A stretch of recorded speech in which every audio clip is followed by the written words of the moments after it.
नमस्कार, मैं आशुतोष। एजेंडा में आज बात करेंगे खादी की सफेदी में छिपी काली सच्चाई की, जिसमें मंत्री हैं, महिलाएं हैं, महत्वाकांक्षा है और मौत है।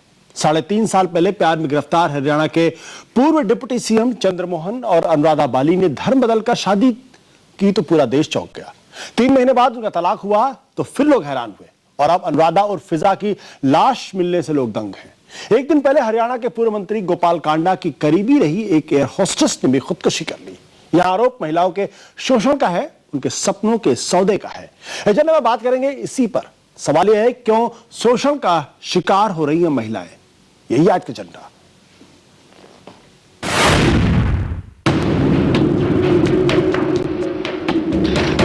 मौत की इन 2 तस्वीरों से सन्न है पूरा देश। पहले दिल्ली में एयर होस्टेस गीतिका की खुदकुशी, फिर 24 घंटे बाद ही मोहाली में फिजा उर्फ अनुराधा बाली की रहस्यमयी मौत। 3.5 साल पहले हरियाणा के डिप्टी सीएम रहे चंद्रमोहन उर्फ चांद मोहम्मद से धर्म बदलकर शादी करके अचानक सुर्खियों में आई फिजा का 4-5 दिन पुराना शव उनके घर से बरामद हुआ है। घर का सामान जस का तस है, लेकिन दरवाजे के टूटे ताले और घर में मिली शराब की बोतल से सवाल खड़ा होता है कि फिजा ने खुदकुशी की या फिर उसकी हत्या की गई। अभी कहना बड़ा मुश्किल है। वी आर इन्वेस्टिगेटिंग, हर एंगल देख रहे हैं उसमें। फिजा के शव के पास पुलिस को कोई सुसाइड नोट नहीं मिला है, लेकिन गीतिका ने सुसाइड नोट में हरियाणा के पूर्व गृह राज्य मंत्री गोपाल कांडा पर शारीरिक और मानसिक शोषण के साथ साथ धोखाधड़ी का आरोप लगाया है। गीतिका पहले गोपाल कांडा की एयरलाइंस MDLR में फ्लाइट अटेंडेंट थी, जो कुछ महीनों में ही उसी की एक और कंपनी की डायरेक्टर बन गई। 23 साल की गीतिका ने कामयाबी की सीढ़ियां बहुत तेजी से चढ़ी। सवाल ये कि क्या उसके आगे बढ़ने की चाहत का कांडा ने नाजायज फायदा उठाया? उस पीड़ित परिवार को न्याय मिले, इसके लिए इस दुराचारी को, जिसको हरियाणा के अंदर छुपा रखा है मुख्यमंत्री भूपेंद्र सिंह हुड्डा ने, वो तुरंत दिल्ली पुलिस को सौंपे ताकि उस परिवार को न्याय मिल सके। खद्दरधारियों की करीबी महिलाओं की कामयाबी की तेज उड़ान और फिर उसके दुखद अंत की कहानी कोई नई नहीं है। कवयित्री मधुमिता शुक्ला के अरमानों से यूपी के बाहुबली मंत्री अमरमणि त्रिपाठी खेलते रहे। बाद में 9 मई 2003 को उसकी हत्या कर दी गई। राजस्थान की अभिनेत्री भंवरी देवी भी मंत्री बनने की चाहत में मौत का शिकार हो गई। आरोपों के घेरे में पूर्व मंत्री महिपाल मदेरणा और विधायक मलखान सिंह हैं। 2006 में मेरठ के चौधरी चरण सिंह यूनिवर्सिटी की लेक्चरर कविता चौधरी की लाश नहर से बरामद हुई। आरोप यूपी के तत्कालीन मंत्री महराजुद्दीन और किरण पाल पर लगे, हालांकि पुलिस इसे साबित नहीं कर पाई। बहरहाल इसमें कोई शक नहीं कि सपने दिखाकर महिलाओं की जिंदगी से खेलने वाले दोषियों को कड़ी सजा मिलनी चाहिए। राजू राज, दिल्ली, IBN 7। और हमारा एजेंडा साफ है, महिलाओं का शोषण खत्म होना चाहिए, उनके खिलाफ अत्याचार करने वालों को कड़ी सजा मिलनी चाहिए। बातचीत के लिए हमारे साथ दिल्ली से मौजूद है समाज सेविका देवी चेरियन, जानी मानी वकील और बीजेपी की नेता मीनाक्षी लेखी। दिल्ली से ही हमारे साथ है सामाजिक कार्यकर्ता रंजना कुमारी। तो मुंबई से जुड़ रहे हैं मशहूर एड गुरु भरत दाभोलकर। इसके अलावा स्टूडियो में मेरे साथ मौजूद है कांग्रेस की नेता अलका लांबा। अलका, आपका स्वागत है, बाकी सब लोगों का। अलका, ये क्यों ऐसा होता है? बहुत छोटा सा सवाल है, लेकिन हमने अपनी स्टोरी में बताया कि किस तरीके से एक लंबी फहरिस्त है जिसमें महिलाओं को या तो आत्महत्या के लिए मजबूर होना पड़ता है या फिर वो जो है वो खुदकुशी कर लेती है या उनका कत्ल हो जाता है। ये तब होता है जब हम अपनी पर्सनल और प्रोफेशनल लाइफ को मिक्स कर देते हैं। और हम प्रोफेशनल लाइफ में, मुझे लगता है, कहीं ना कहीं कुछ पाने के लिए, कंप्रोमाइज करने के लिए या किसी की नाजायज मांगों को मानने के लिए मजबूर होते हैं या फिर एग्री कर जाते हैं। दोनों चीजें हैं। तो इस तरह के कांड हमारे सामने आते हैं। मुझे लगता है कि जरूरत है कि जिस तरह के आपने कहा मधुमिता कांड हुआ या उसके बाद नैना भंवरी देवी अभी हमारे सामने, कहीं ना कहीं देखेंगे कि जब तक रजामंदी रही सब कुछ ठीक था। जहां एक को लगा कि मेरा अब सिर्फ इस्तेमाल किया जा रहा है, अब एक तरफा ये हो रहा है, तब इस तरह के जो है हमारे सामने काम आ रहे हैं। तो मुझे लगता है कि प्रोफेशनल और पर्सनल लाइफ को अलग रखना चाहिए। जहां पर आपको लगता है कि आप अपनी प्रोफेशनल लाइफ को अचीव करने के लिए पर्सनली आप इन्वॉल्व हो रही हैं और आपको इस तरह के धोखे खाने पड़ते हैं। क्या आपका इशारा ये कि इसमें लड़कियों की गलती है?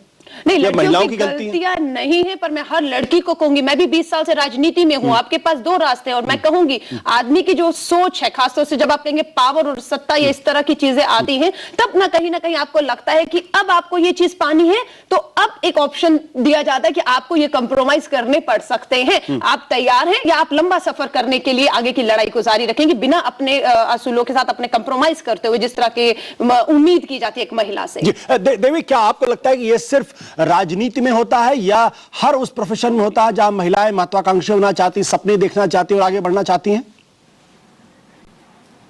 ये एक बहुत ही दुख की बात है कि हिंदुस्तान में महिलाओं के साथ ऐसा हो रहा है जी।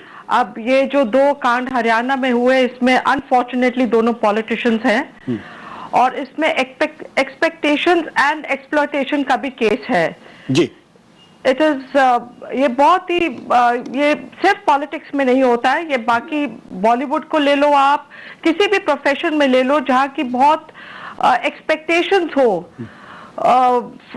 किसी चीज से। आई थिंक ये सब जगह ऐसे होता है, लेकिन जी जी एक जो औरत है उसके लिए ये बहुत अपने असूलों को मार के कभी ऐसा कदम लेना पड़ता है। और जी रंजना जी, आपको क्या लगता है, क्या ये जो महिलाओं की बढ़ती हुई महत्वाकांक्षा है या जो हमारा समाज जिसमें पुरुष जो महत्वाकांक्षी लड़की होती है उसका शोषण करने की कोशिश करता है और ये कीमत कहीं ना कहीं महिला को चुकानी पड़ती, क्या ये इसके लिए जिम्मेदार है? आशुतोष, स्पष्ट रूप से ये सत्ता और संपत्ति जिसके पास होती है वो शोषण करता है, और ये सिर्फ हिंदुस्तान के संदर्भ में नहीं, दुनिया के संदर्भ में आप देखो, चाहे वो कान का सवाल हो जो वर्ल्ड बैंक के इतने बड़े अधिकारी थे, और चाहे बिल क्लिंटन हो, या जिस तरह से भी ये राजनीति में सत्ता का जो मद है ये इसका इस्तेमाल है, और इसमें पावर रिलेशंस है। जिसके पास सत्ता, अब गांव में खेत में काम करने वाली मजदूरनी महिला का भी शोषण होता है क्योंकि उसकी मजबूरी है कि वो जाकर के रोज की रोजी रोटी मांगे, और अगर वो नौजवान है, अगर वो देखने में सुंदर है, तब तो समझ लीजिए कि वो बिल्कुल असुरक्षित ही है।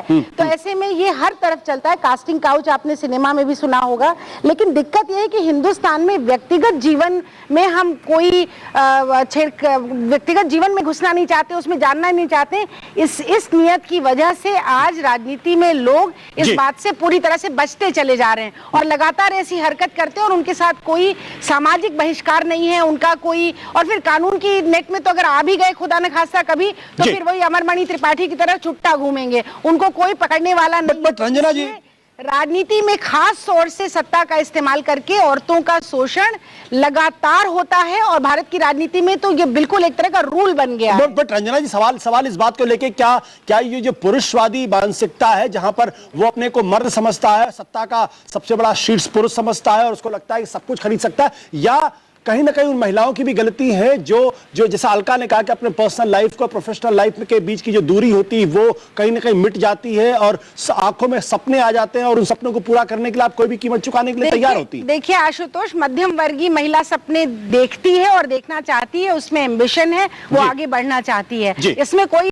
हर्ज नहीं है। पर ऐसा क्यों होता है कि सिर्फ महिला जो सपने देखती है उसकी ये दुर्गति होती है? सभी सपने देखते हैं समाज में, सब आगे बढ़ना चाहते हैं, लेकिन महिलाओं के साथ ही ये क्यों होता है ये समझने की जरूरत है। और इसमें फिर आपको पुरुषवादी जो समाज है या पुरुष सत्तात्मक समाज है उसमें सत्ता के उपयोग का, दुरुपयोग का जो ये पूरा चरित्र दिखाई पड़ता है, ये आपको स्पष्ट रूप से दिखाई पड़ता है। कितने पुरुष हैं जो कि इस्तेमाल हो गए होंगे राजनीति में और उन्होंने अपना मुंह नहीं खोला होगा और आगे बढ़ गए होंगे राजनीति में, लेकिन महिलाएं अगर इस्तेमाल हो जाती हैं तो जिंदगी से भी हाथ धोना पड़ता है। और दूसरी चीज एक मैं और भी कहना चाहूंगी कि मध्यम वर्गीय महिला के रास्ते बड़े कम हैं, और अगर कोई रास्ता कहीं से दिखाई पड़ता है तो वो उसका उपयोग करने की कोशिश करती है। अब ये उसकी गलती है या वही उसका रास्ता है, वही उसकी चॉइस है, अब इस पर फैसला देना बड़ा मुश्किल है क्योंकि बाकी कोई रास्ते हैं नहीं। बिल्कुल रंजना जी, आप किस रास्ते से राजनीति में जाएंगे, आप किस रास्ते से चुनाव लड़ेंगे, आप क्या करेंगे? पर ये भी मैं नहीं कहना चाहती कि हर महिला को यही सब कुछ करना पड़ता है। हिम्मती महिलाएं हैं जो जिंदगी को अपने टर्म्स में जीती है और आगे बढ़ती है, पर बड़ा मुश्किल है। मीनाक्षी, क्या आपको लगता है कि महिलाएं इमोशनली ज्यादा वल्नरेबल होती हैं इसलिए वो आराम से या ऐसी किसी साजिश का हिस्सा बन जाया करती हैं? देखिए, मैं वल्नरेबिलिटी महिलाओं की वैसे अधिक है वो अलग विषय है, लेकिन अब जैसे मानिए फिजा जैसा केस है, उसमें वल्नरेबिलिटी ऐसी नहीं थी क्योंकि वो महिला खुद वकील थी, पेशे से एस्टैब्लिश थी, बावजूद उसके उसने कुछ चीज की। अब 23 साल की उम्र में अगर आपको मर्सिडीज चलानी है और कहीं का एमडी बनना है तो उसका कोई इलाज नहीं है। दूसरी बात कि ये केवल राजनीतिक सर्कल्स में होता है वो गलत है, क्योंकि ऐसा जर्नलिज्म में होता है, ऐसा बाकी तमाम जगहों पे होता है और कॉर्पोरेट सेक्टर में होता है, बहुत जगह ऐसा होता है। बल्कि वहां पे जो भी सत्तावान व्यक्ति है, अब व्यक्ति मैं शब्द इसलिए इस्तेमाल कर रही हूं कि अगर सत्तावान महिला है तो महिला का जो दृष्टिकोण है, चाहे वो किसी भी जगह पहुंचे, अधिकतर महिलाएं इस तरीके की हरकतों से बचती हैं, मतलब इससे बचेंगी, मगर हो सकता है बाकी जगहों पर आदमियों की तरह ही हो और तमाम चीजें वैसी ही हो। यहाँ पर पुरुषों का एक पर्सनल इंटरेस्ट अजीब सा हो जाता है और उसकी वजह से वो अपनी सत्ता को इस्तेमाल करते हैं। लेकिन उसमें भी दो विषय हैं कि कहीं एक्सप्लॉयटेशन है, कहीं शोषण है, और बहुत बार रजामंदी से कुछ हरकतें होती हैं।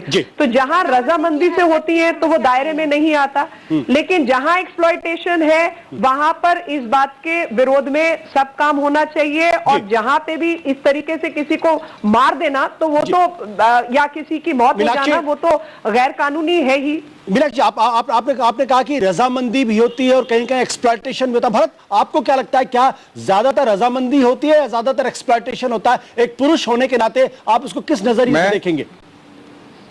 देखिए, कोई जनरलाइजेशन मैं अलका जी से पूरी तरह से सहमत हूं। जी भरत बोलिए आप। नहीं, मैं ये मानता हूं कि ये जो है कि हर एक प्रोफेशन में, जो कॉर्पोरेट वर्ल्ड हो या फिल्म वर्ल्ड हो या पॉलिटिकल वर्ल्ड हो, जी, हर महिला अगर समझती है कि मेरी एम्बिशन है, मुझे कुछ अचीव करना है, उसके दो रास्ते होते हैं। एक कि मैं अपनी बुद्धि और कैपेबिलिटी का इस्तेमाल करके लंबा रास्ता चुनूं, या मैं अपने प्रिंसिपल्स को कॉम्प्रोमाइज करके एक शॉर्टकट चुनूं।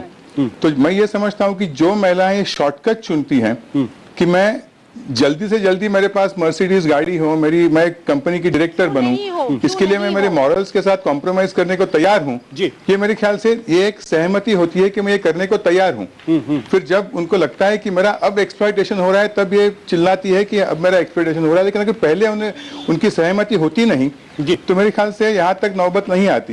ये जो महिलाएं आप जो बात करें, जो फिजा है या और भी कोई जो महिलाएं की आप बात कर रहे हो, पुरुष उनकी पहले सहमति, they were a part of the whole, they were a part of the process। बहस एकांगी हो रही है। भरत ये सवाल मैं इसलिए करना चाहता हूं क्योंकि पुरुष भी कभी कभी ऐसे हालात बना देते हैं कि महिलाओं के लिए उससे निकलना मुश्किल हो जाता है। उनके सामने ऑप्शन ये होता है, या तो वो करियर में आगे बढ़े या फिर करियर छोड़ दें, और इन दोनों के बीच में चुनाव करना बड़ा मुश्किल होता है। यही तो ये एब्सोल्युटली मैं सोचता हूं कि ये हर महिला का चॉइस रहता है कि जब मेरे पास ये सवाल आता है कि मैं मेरे मॉरल से कॉम्प्रोमाइज करूं या ये जॉब छोड़ दूं, क्योंकि ये महिलाएं ऐसी नहीं कि जिनको खाने के नहीं, they don't have a choice, they don't have a problem of eating, they have a problem of ambition and achieving। जी रंजना, आप ऐसे मानते हैं कि आशुतोष मुझे लग रहा है कि बहस एकांगी हो रही है, और कहीं न कहीं सुबह से आज मैं देख रही हूँ कि महिलाओं को ही ये स्पष्टीकरण देना पड़ रहा है कि आपको मर्सिडीज चाहिए, आपको अच्छी नौकरी चाहिए, तो फिर आप ये रास्ता क्यों चुनती हैं? आप जरा उन पुरुषों की तरफ भी तो देखें जो इस तरह के शोषण को लगातार करते हैं, सारे और रास्ते बंद रखते हैं, यही एक रास्ता चुनते हैं। महिलाओं को फिर उस रास्ते से जाने के लिए अगर आगे बढ़ने की नीयत है, जैसा मैंने कहा, सपने देखना किसको नहीं चाहिए, कौन नहीं चाहता मर्सिडीज, कौन 23 साल का लड़का नहीं चाहेगा मर्सिडीज। लेकिन सवाल ये है कि औरत को उस लड़के, तो आप मर्दों के बारे में बहस थोड़ा सा चलाई कि आखिर वो लोग कौन हैं जो क्यों करते हैं, उसका उनको क्या लाभ है, किस तरह की परिस्थितियों में इस तरह का काम होता है, तो शायद बहस संपूर्ण होगी। अभी क्या है कि हम सुबह से हम महिलाएं बैठे हुए हैं, कुछ महिलाएं कह रही हैं महिलाएं तो खुद चुनती हैं, खुद अपना वो सरेंडर करती हैं, वो खुद जाती हैं, और कुछ लोग ये कहते हैं जैसे हम चाहते हैं कि हम कह रहे हैं कि भाई ये तो सत्ता का इस्तेमाल है, ये संपत्ति का इस्तेमाल है। तो ये बहस एकांगी, इसमें पुरुषों को बिठाइए आप और उनसे सवाल पूछिए कि जो एक के बाद एक ऐसी घटनाएं हो रही हैं राजनीति में, और चाहे वो अमरमणि त्रिपाठी से लेकर के और दुनिया भर के जितने और तमाम लोगों के जितने राजनीति में लोग हैं, जरा उनके घरों में झांक के देखिए कि किस तरह के रिश्ते बनाते हैं और परिवार को कैसे रखते हैं और उन रिश्तों को कैसे रखते हैं। रंजना जी, जो बात आप कह रही अलका, क्या जो बातें रंजना जी कह रही, क्या उसमें सच्चाई नहीं है? क्या कि हम कहीं ना कहीं घूम फिर के महिलाओं को ही दोषी देने लगते हैं कि अगर महिला है, खूबसूरत है, राजनीति में महत्वाकांक्षा रखना चाहती है तो वो ऐसा शिकार होगी होगी। उन्होंने जो सवाल उठाया, भाई 23 साल की उम्र में एक लड़का भी मर्सिडीज रखने की ख्वाहिश रखता है, लेकिन शायद उसको ये कंप्रोमाइज ना करना पड़े। वो कौन से पुरुष हैं जो महिलाओं को ये कंप्रोमाइज करने के लिए मजबूर करते हैं? ये भी तो सवाल रंजना जी की बात से मैं बिल्कुल सहमत हूँ। कहीं ना कहीं हम कहते हैं कि महिलाएं तैयार हो जाती हैं या जब तक सब ठीक है तब तक वो चलने देती हैं, तो रंजना जी की बात ठीक है, उसके पास ऑप्शन कहाँ छोड़ा जाता है? उसको दो रास्ते हैं, आपको ये पाना है,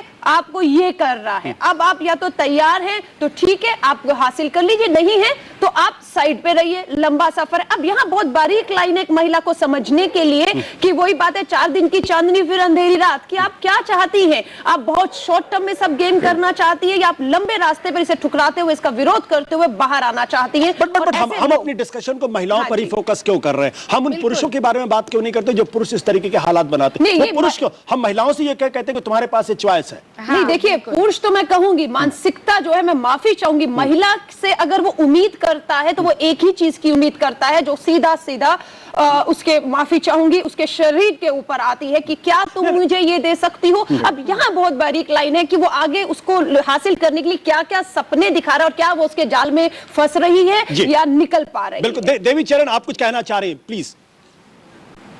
आशुतोष, ये जो फिजा है या ये जो आज कांडा का हुआ, इनको आज तक कोई पनिशमेंट नहीं मिली है। ये जो आदमी लोग हैं, इनको हमेशा औरत के ऊपर ही उंगली उठाई जाती है, उसी को सारे सोसाइटी से दूर किया जाता है, उसके रिश्तेदार उसको छोड़ देते हैं। इनके भी तो घर में बीवी होगी, इनके भी तो घर में और रिश्तेदार होंगे, इनको कभी कुछ नहीं कहा जाता। इसका मतलब सोसाइटी भी जो है, रिश्तेदार भी है, वो औरत के ऊपर ही उंगली उठाते हैं। जी जी बिल्कुल। मीनाक्षी, लेकिन जो सवाल, मेरा सवाल अभी भी अनुत्तरित रह गया कि उन पुरुषों के बारे में कौन बात करेगा जो इस तरीके के माहौल पैदा करते हैं या जो गिद्ध दृष्टि लगाए बैठे रहते हैं? मेरी बात सुनिए, वो जो गिद्ध की तरीके से दृष्टि लगाए बैठा है, उसको बराबर का जवाब मिलना चाहिए, वो एक विषय है। लेकिन दूसरा विषय ये भी है कि जब आपको मालूम है कि शादीशुदा व्यक्ति है, रुतबे वाला व्यक्ति है, कहीं आपका और उसका मेल नहीं है, बावजूद ये जानते हुए कि आपकी उम्र की शायद उसकी बेटियां और बेटे हैं और रहते हैं या स्टूडेंट्स हैं, बावजूद उसके आप उसके साथ जाने को तैयार हैं। अब जो चॉइस वाली बात है, वो चॉइस मेरे हिसाब से ये है कि हमेशा वो चॉइस महिला के पास है कि वो जाना चाहती है या कॉम्प्रोमाइज करना चाहती है। अगर 23 साल का लड़का डीटीसी बस में बैठ के अपनी नौकरी कर सकता है तो आपको मर्सिडीज में भी जाने की आवश्यकता नहीं है। मगर अगर आप उम्र से पहले, काम करने से पहले, वो ख्वाब देखने लगे अपना रुतबा बढ़ाने से पहले, तो कहीं ना कहीं उसका प्राइस आप इस फॉर्म में या उस फॉर्म में पे करेंगे। तो जो एक नसीहत है वो ये है कि अपने आप को इतना लोभित मीनाक्षी, कहीं ना कहीं बात आप अपने मीनाक्षी, कहीं ना कहीं बात घूमकर उस महिला पर ही आ गई कि दोष तुम्हारा ही है, तुम मर्सिडीज में जाना चाहती, इसलिए तुम्हारे साथ ऐसा होता है। ये गलत इंटरप्रिटेशन नहीं है क्या? नहीं, गलत इंटरप्रिटेशन इसलिए नहीं है, गलत इंटरप्रिटेशन इसलिए नहीं है कि आपका एक पर्टिकुलर रुतबे से एक पर्टिकुलर उम्मीद होती है। जहां तक ख्वाहिशों की बात है, मेरे हिसाब से आज की जो जनरेशन है, चाहे उसमें पुरुष हो या महिला हो, जो भी बच्चे हैं या जो भी काम करने वाले लोग हैं, सबकी ख्वाहिशें बहुत हैं। उसमें कोई, उसको मैं ख्वाहिश को बुरा नहीं मानती, लेकिन ख्वाहिश को प्राप्त करने के लिए आप किस रास्ते को चुनते हैं, वो चॉइस आपकी है। बिल्कुल। मीनाक्षी, फिर बात घूम फिर कर आ रही। भरत, जो सवाल मैं लगातार उठा रहा हूं कि भाई पुरुष भी तो जिम्मेदार है, सिर्फ महिला ही जिम्मेदार क्यों? अगर आप शादीशुदा हैं, अगर आप तो आप भी तो अपनी लक्ष्मण रेखा रखिए। महिलाओं से क्यों उम्मीद की जाती है लक्ष्मण रेखा क्रॉस न करे? बिल्कुल नहीं, absolutely not, no question about this. पुरुष उतने ही जिम्मेदार है। जी। लेकिन मैं कुछ और कह रही हूँ, बावजूद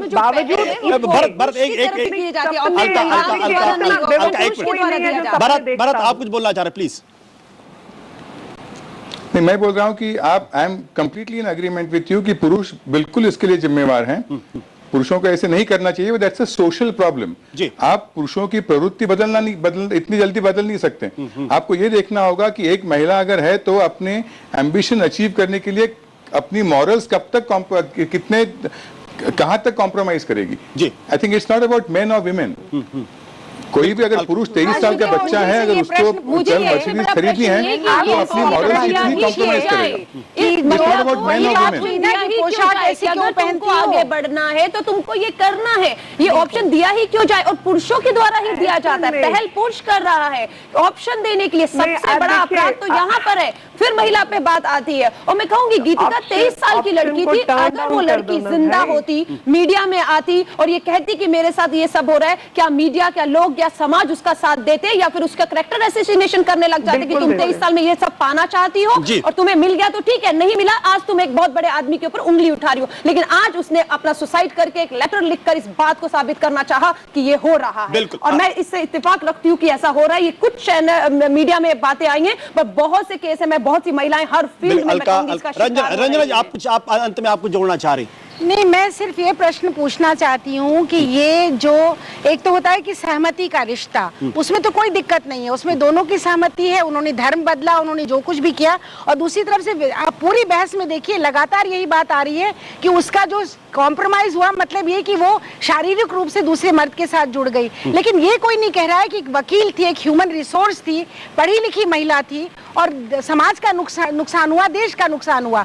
और दूसरी तरफ आप ये देखिए कि कहीं भी किसी भी ऐसी घटना में आपने आज तक सुना है कि किसी पुरुष ने किसी महिला राजनीतिज्ञ से रिश्ता बनाया ताकि उसका कोई पैटर्नेज या एडवांटेज मिले, और फिर उसके बाद वो सुसाइड कर लेता है। तो ऐसा क्यों होता है? ये समाज के ताने बाने को अगर समझने की कोशिश करिएगा तो आपको बार बार ये समझ में आएगा कि औरत को, लड़की को कहेंगे ड्रेस क्यों पहना, तुम्हारे साथ रेप हुआ, तुमने क्यों मोरालिटी नहीं रखी। अरे आप किसको सिखा रहे हैं मोरालिटी? तो घर में लड़की पैदा होती है, शादी होती है, बच्चा होता है, उसके बाद उसका पूरा जन्म बुढ़ी हो जाती है, मोरालिटी उसको सिखाई जाती है। बिल्कुल रंजना जी। और मर्दों की मोरालिटी कौन सिखाएगा? उनको कौन बदलेगा?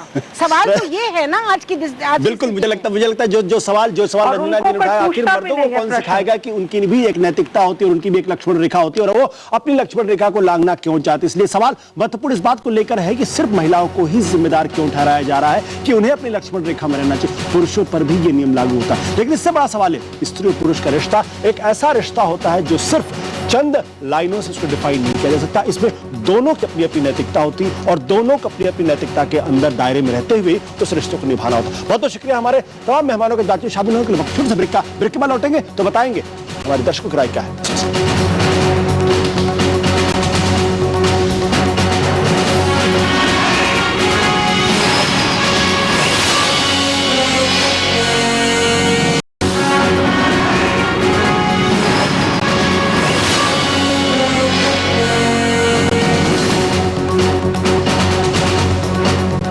iBingo.com पर हमने अपने दर्शकों सवाल पूछा था, क्या महिलाओं से आज भी मांगी जाती है कामयाबी की कीमत? हमारे 98% दर्शकों का कहना है हाँ, जबकि सिर्फ 2% दर्शकों का मानना है। जाहिर है ज्यादातर लोग मानते हैं कि आज भी कामयाबी की चाहत रखने वाली महिलाओं का नाजायज फायदा उठाने की कोशिश की जाती है। आप भी दे सकते हैं अपनी राय, लॉग इन करिए iBingo.com। आज बस इतना ही।